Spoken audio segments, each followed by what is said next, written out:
Даавар үзүүлэн модны бээгүүр хайгуурын татуусаар засан нутгаа дамуудаад хүүхдүүд та бүхнийхээ дархлаа гинцгээр хүрэлцэн ирлээ.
Сургуулийн сурагчдын зөвлөл болон төрөл бүрийн төжөв зургалтын өтөв санаачтайгаар оролцсон сургуулийнхаа нэр хүндийг өндөр дөрвөж яваа ёс зүйтэй хариуцлагатай та бүхэндээ сургуулийн хас олны зүгээс чин сэтгэлийн талархал илэрхийлж энэхүү туршлагын бэлгийг гаргаж байна.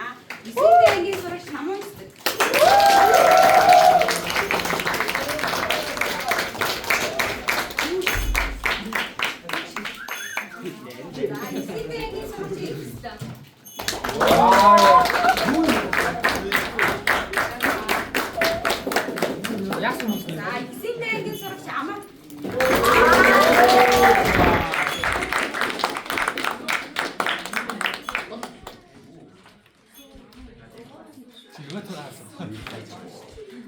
За тэгээд урдгүйцэтгэгтэй амжилттай орсон хүүхдүүдээ бүхэнд нь баяр хүргэе.